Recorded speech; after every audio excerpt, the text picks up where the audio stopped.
গতকাল ভাষা শহীদ দিবসে কালাইন সত্যরঞ্জন কলেজে উন্মোচন হলো বাংলা ভাষা হুতাত্মা স্মারক। স্মারকটি উন্মোচন করেন ভাষা হুতাত্মা কানাইলাল নিয়োগীর পুত্রবধূ মধুমিতা নিয়োগী। এদিন স্মারক নির্মাণ সমিতির সভাপতি নিত্যগোপাল দাসের পৌরোহিত্যে আলোচনা সভায় মুখ্য বক্তা ছিলেন বাংলা সাহিত্য সভা অসমের রাজ্য কমিটির সাংগঠনিক সম্পাদক তথা বিশিষ্ট লেখক অসিত চক্রবর্তী। এছাড়াও উপস্থিত ছিলেন কালাইন সত্যরঞ্জন কলেজের অধ্যক্ষ ডক্টর বিজিত গোস্বামী, প্রাক্তন অতিরিক্ত জেলাশাসক ফজলুর রহমান লস্কর, শিক্ষাবিদ পরেশচন্দ্র পাল, প্রাক্তন বিধায়ক অমরচাঁদ জৈন প্রমুখ। কালাইন এসআর কলেজে যে শহীদ বেদি নির্মাণের পরিকল্পনা নেওয়া হয়েছিল এবং আজকে সেটার উন্মোচন হলো। এটা শুধু শহীদ বেদি হবে আর আজকের দিন অনুষ্ঠান করবো, প্রতি বছর 19-এর অনুষ্ঠান করবো, বিভিন্ন বক্তারা বক্তব্য রাখবেন, সেটা নয়। সেই শহীদ বেদি থেকে আমাদের কি শিকার আছে সেগুলা আমরা একে অন্যকে বলতে হবে, ভাবতে হবে যে বাংলা ভাষার জন্য যারা প্রাণ বিসর্জন দিয়েছেন, বলিদান দিয়ে জীবনের বলিদান দিয়েছেন, তাদেরকে আমরা স্মরণ করা এবং কিসের জন্য দিয়েছিলেন। আমরা ইতিহাস মনে রাখি না, যারা ইতিহাস মনে রাখে না তাদেরকে পুনরায় সেই ভয়ঙ্কর ইতিহাসে ফিরে যেতে হয়। আমার কাছে অনুরোধ রাখবো যে আমরা যে আজকে মাতৃভাষায় কথা বলতে পারছি সেটা সেই 11 জনের আত্মবলিদানের পরিপ্রেক্ষিতে। যদিও আমরা আত্মবলিদান করি, ওদের ক্ষেত্রে কিন্তু ওদেরকে হত্যা করা হয়েছিল। তৎকালীন সরকার অত্যন্ত সুপরিকল্পিতভাবে এদেরকে হত্যা করা হয়েছিল। তো আমাদের সংসারের সবকিছু ক্ষমতা নিলেন, বলেন যে যতটুকু আমাদের ক্ষমতা হবে আমাদেরকে বলবেন, আমরা সাহায্য করব।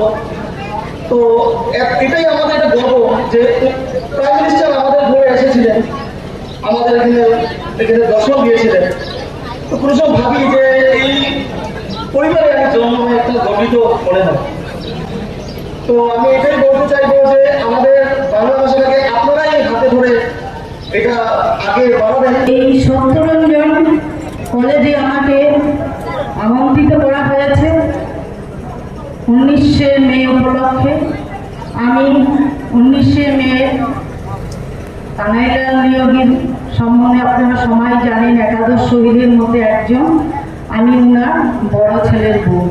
সেই সুবাদে আমি আজকে এখানে আমন্ত্রিত হয়েছি এবং আমার খুব ভালো লেগেছে এখানে এসে।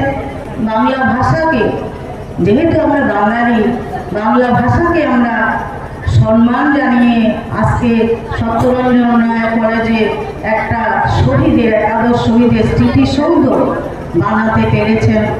সবাই অক্লান্ত পরিশ্রমী সেটা হয়েছে এবং এই স্মরণিকা যেটা তৈরি করতে উৎসাহিত করেছেন তিনি হলেন নিত্যগোপাল দাস, যেটা আমি আমার পূর্ব বক্তাদের মুখে শুনেছি।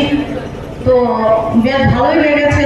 আশা করি উনি ভবিষ্যতেও আরো কিছু করবেন সমাজের জন্য।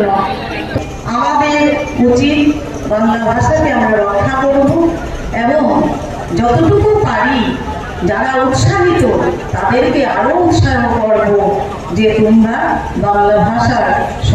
প্রথম প্রশ্ন করবো আজকের দিনে 11 শহীদ আত্মাহুতি দিয়েছিলেন, আত্মবিসর্জন করেছিলেন, রক্ত ঢেলে দিয়েছিলেন শিলচর রেল স্টেশনের বুকে।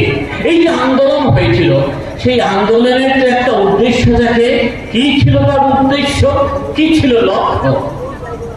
উত্তর পরিষ্কার। প্রধানত দুইটি বিষয়।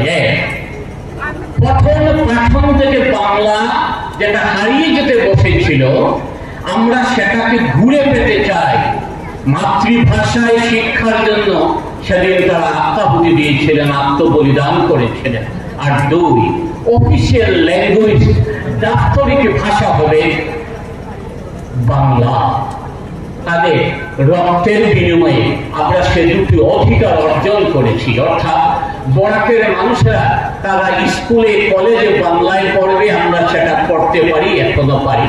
আর আরেকটা অফিসিয়াল ল্যাঙ্গুয়েজ আমরা বাংলা যদি ব্যবহার করি আমরা সেটা করতে পারি। এখন প্রশ্ন নিজের উপর নিজে করছি।